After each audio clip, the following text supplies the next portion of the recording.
Board ఉప ముఖ్యమంత్రి గారు ఆర్థిక శాఖ కిందకు వస్తుంది వారు.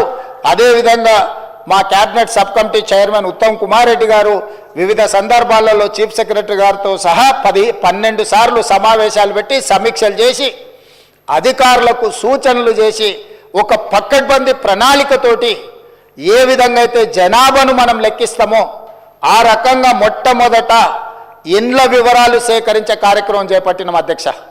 ఈ తెలంగాణ రాష్ట్రంలో ఉన్న పాత 10 ఉమ్మడి జిల్లాలలో ప్రతి గ్రామంలో తండాలో గూడెంలో ఇండ్ల వివరాలు సేకరించి ఆ ఇండ్లను అన్నిటిని కూడా ఎన్యుమరేట్ చేసి ఆ ఇండ్ల మీద స్టిక్కర్ అంటించి ప్రతి 150 ఇండ్లను ఒక గ్రూపుగా అంటే అధ్యక్ష మ్యాపింగ్ చేసి ఇట్లా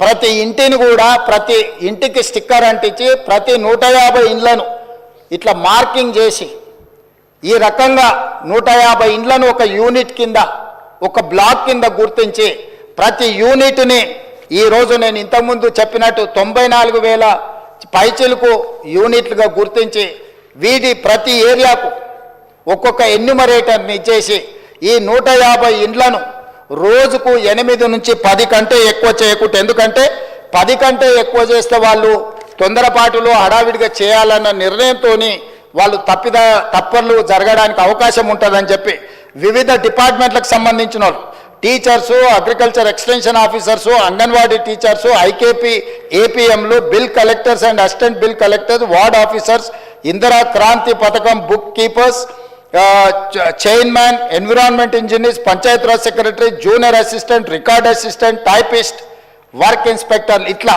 ప్రభుత్వంలో ఉన్న వివిధ శాఖలకు సంబంధించిన అధికారులను ఈరోజు మనం వాళ్ళందరినీ పెట్టి ప్రతి ఇంటికి ఇలాంటి స్టిక్కర్ను అంటించిన అధ్యక్ష.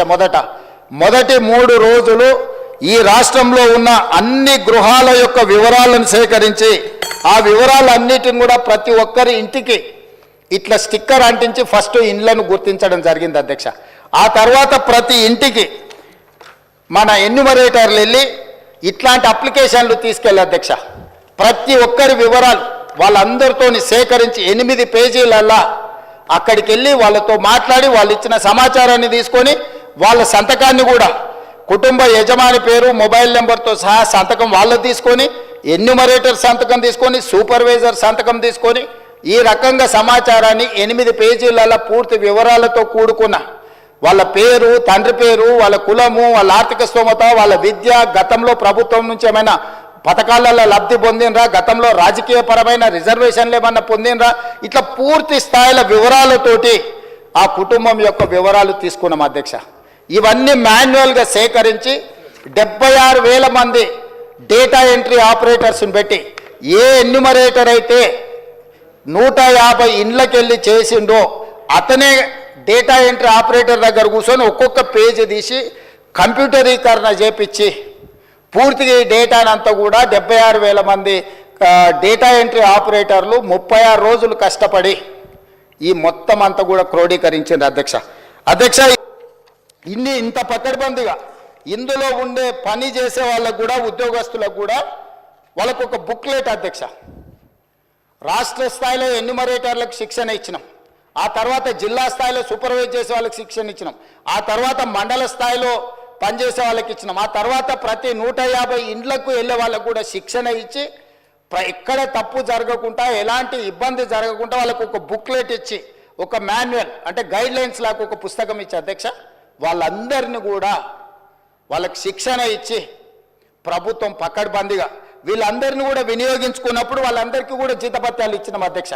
అంటే ప్రభుత్వ ఉద్యోగులైనా జీతమే కాకుండా అదనంగా పనిచేయించుకున్నందుకు కూడా వాళ్ళకు జీతభత్యాలు ఇచ్చి 160 కోట్ల రూపాయలు ఖర్చు పెట్టి ఈరోజు ఒక నిర్దిష్టమైన పకడ్బందీ సమాచారాన్ని ఈరోజు సేకరించిన అధ్యక్ష 7 దశాబ్దాలుగా పైగా ఈరోజు బలైన వర్గాలకు సంబంధించిన వాళ్ళు కావచ్చు, మైనారిటీలు కావచ్చు, మేము ఎంతమంది ఉన్నామో మా లెక్క మాకు చెప్పండి అన్నారు అధ్యక్ష.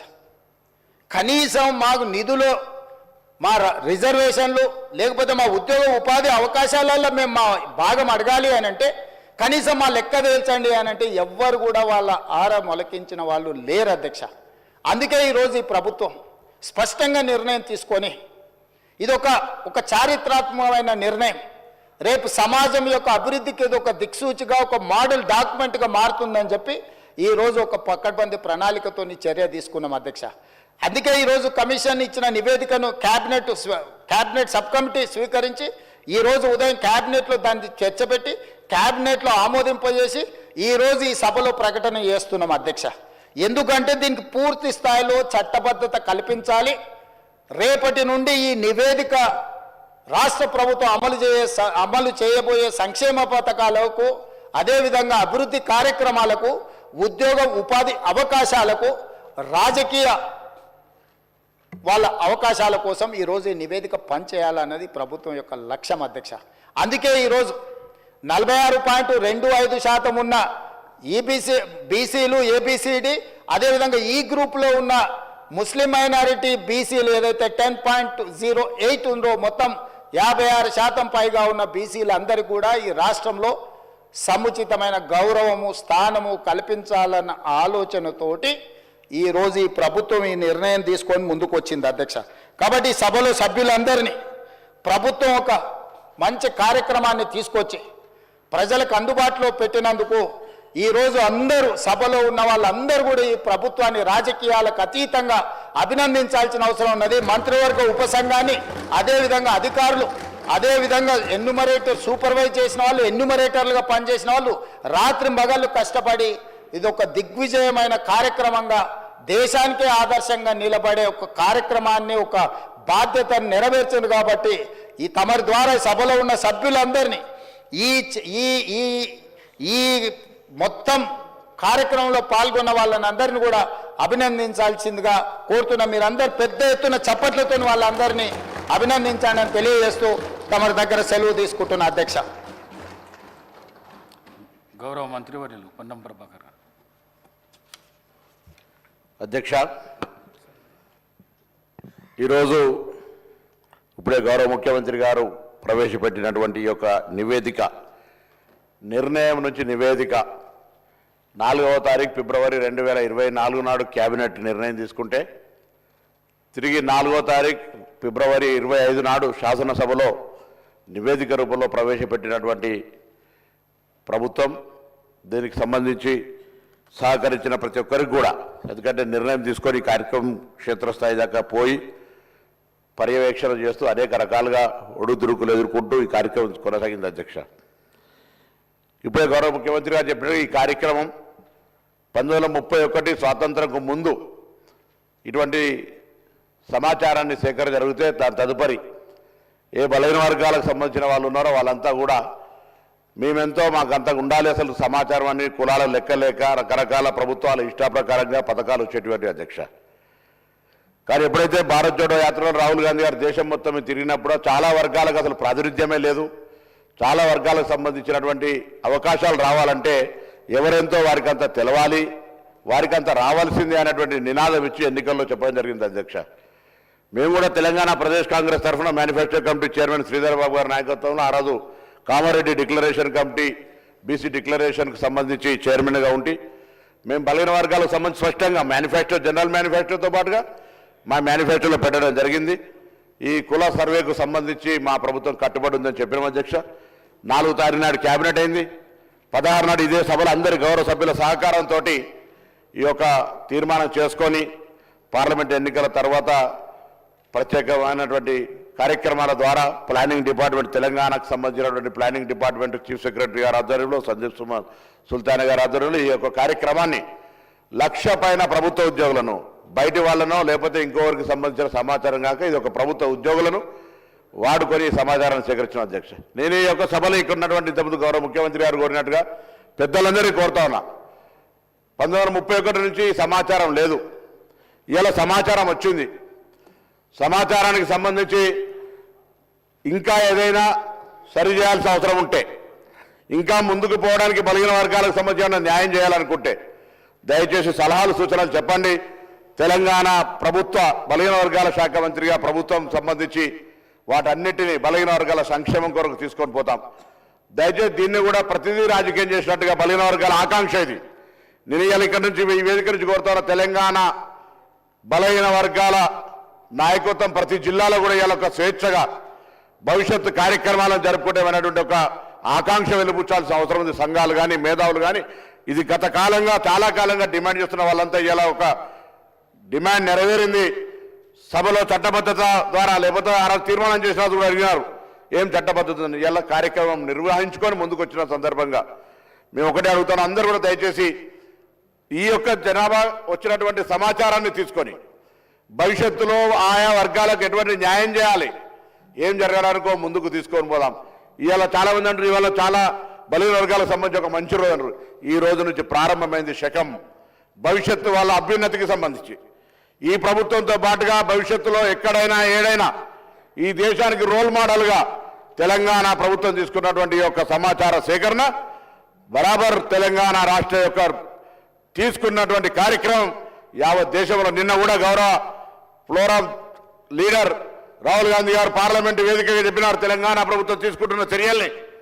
ఇది తెలంగాణ ప్రభుత్వంకే కాదు తెలంగాణ ప్రాతినిధ్యం వహిస్తున్న ప్రజాప్రతినిధికి కూడా గౌరవం అనే మాట చెప్తున్నారు. ఇటువంటి ఒక అవకాశాన్ని కల్పించడానికి అందరూ కూడా అధికార పక్షమా ప్రతిపక్షమా మిత్రపక్షమా ఇంకొక విపక్షమా సంబంధాలు అందరూ కూడా ఇలా నిజంగా బలహీన వర్గాలకు సంబంధించి గొత్తెత్తి వారికి న్యాయం చేయాలనే డిమాండ్ చేసే ప్రతి రాజకీయ పార్టీ దీన్ని స్వాగతించి దీని భవిష్యత్తు ప్రణాళికకు సలహాలు ఇచ్చి కార్యక్రమాన్ని ఏ విధంగా తీసుకుపోవాలనేటువంటి మాట చెప్పి ముందుకు పోవాలని కోరుతాను. ఎందుకంటే ఇది ఒక డైరెక్షన్.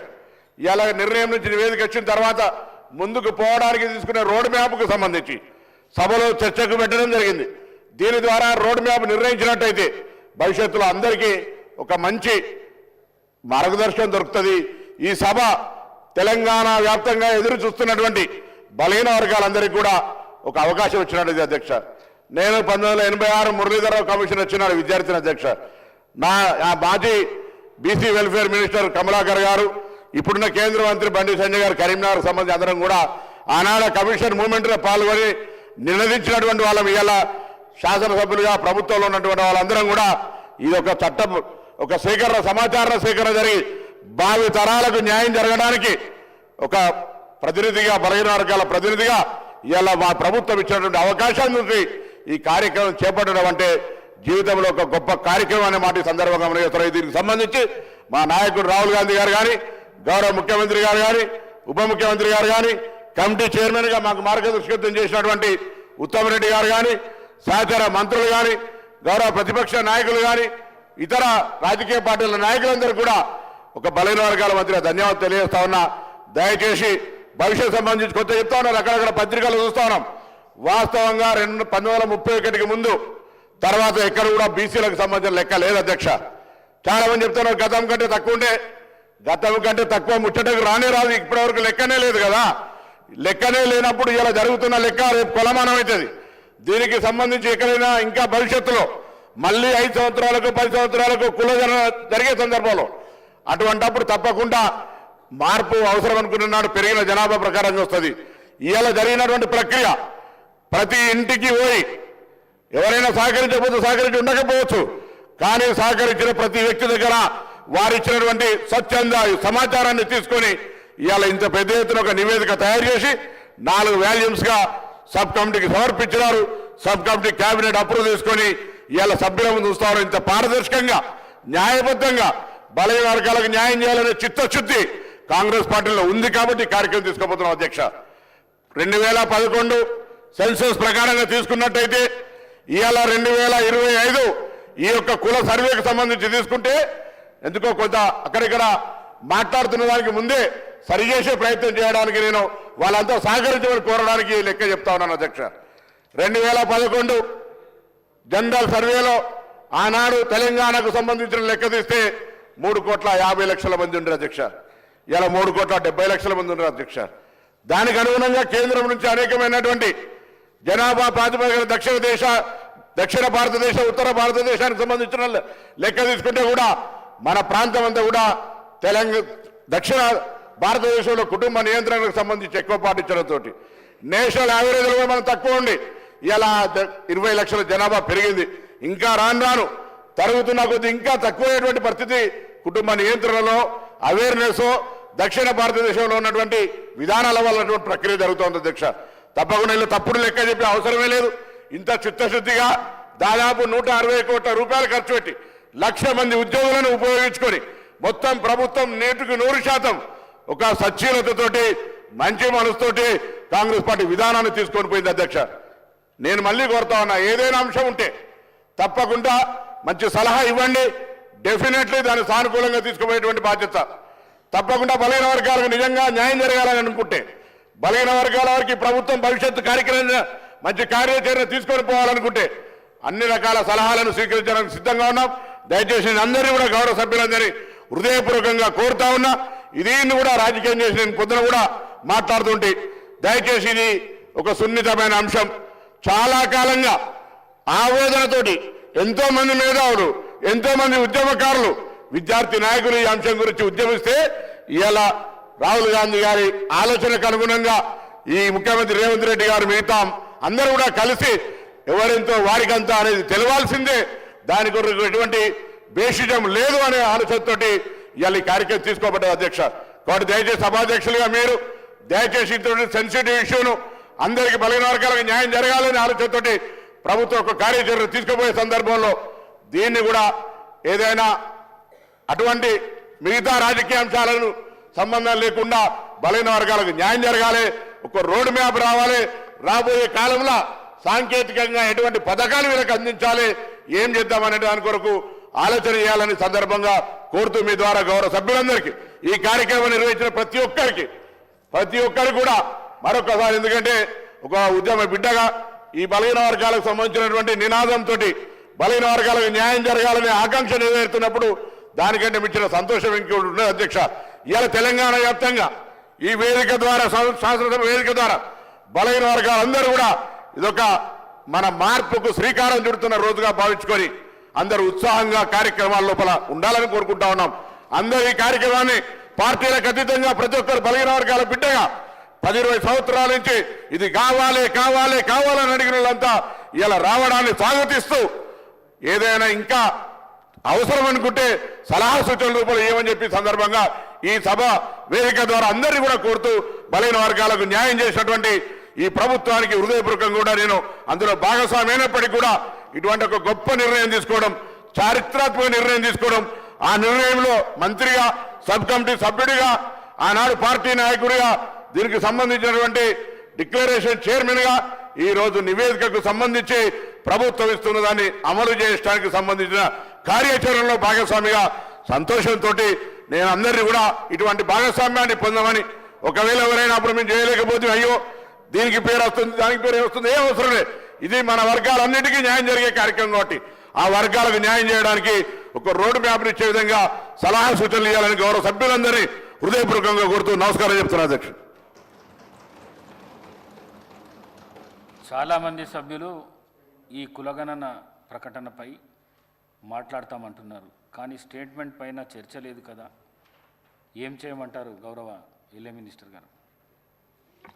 అధ్యక్ష, గౌరవ ముఖ్యమంత్రి గారు ఏదైతే రూల్ 338 మేరకు స్టేట్మెంట్ చేయడం జరిగిందో, ప్రత్యేకించి ఈరోజు మన తెలంగాణ ప్రభుత్వం ఒక ప్రధానమైన అంశాన్ని సభలో స్టేట్మెంట్ ద్వారా పెట్టడం జరిగింది అధ్యక్ష.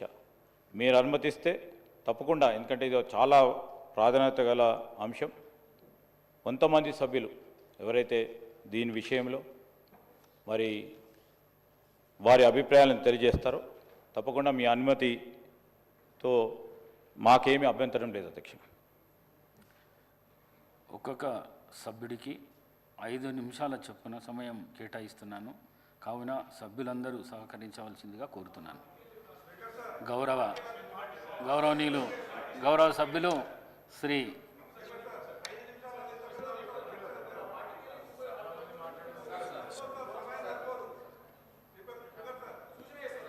గౌరవ సభ్యులు తలసాని శ్రీనివాస్ యాదవ్. సూచన సార్. సార్, తమరు సభ్యులకు అవకాశం ఇస్తామనడం చాలా సంతోషం. మా రిక్వెస్ట్ ఏంటంటే సార్, పార్టీల యొక్క స్ట్రెంగ్త్ను బట్టి, బలబలాలను బట్టి ఆ నంబరు సమయం నిర్ణయించాల్సిందిగా తమరికి కోరుతా ఉన్నాం సార్. గౌరవ సభ్యులు తలసాని శ్రీనివాస్.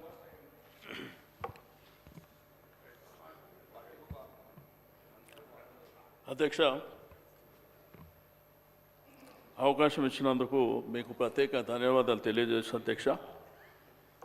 ఇప్పుడే గౌరవ ముఖ్యమంత్రి గారు బలహీన వర్గాల పట్ల ఒక ప్రకటన చేయడం జరిగింది అధ్యక్ష. మీకు తెలుసు అధ్యక్ష, ఈరోజు ఈ దేశానికి స్వాతంత్రం వచ్చి 75 సంవత్సరాలు దాటింది అధ్యక్ష. ఈ 75 సంవత్సరాల స్వాతంత్రం తర్వాత ఈ దేశ నిర్మాణంలో, ఈ రాష్ట్ర నిర్మాణంలో ప్రధాన భూమిక పోషించింది బడుగు బలహీన వర్గాలు, వెనుకబడిన తరగతులు, అణగారినటువంటి ప్రజలే అధ్యక్ష. ఏ రంగంలో తీసుకున్నా కానీ ప్రధానమైనటువంటి భూమిక పోషించినటువంటి పరిస్థితి. కానీ ఈరోజు సామాజికంగా, రాజకీయంగా, ఆర్థికంగా ఒకసారి ఆలోచన చేస్తే దేశవ్యాప్తంగా కానీ రాష్ట్ర వ్యాప్తంగా కానీ ఎప్పుడు మా హక్కుల కోసం పోరాటాలు చేసేటువంటి సందర్భాలు,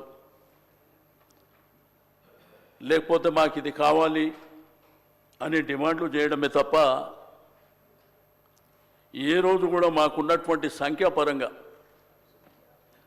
ఇది మా డిమాండు, మా రైటు అనే విధంగా గతించినటువంటి ప్రభుత్వాలు, ఈ దేశంలో అనాదిగా ఉన్నటువంటి ప్రభుత్వాలు కూడా ఏ రోజు 75 సంవత్సరాలలో ఆలోచన చేసినటువంటి దాఖలా లేవు అధ్యక్ష.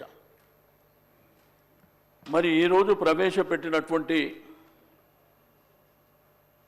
ఈ యొక్క కులగణన విషయంలో ప్రధానంగా 2011 సెన్సస్ ప్రకారం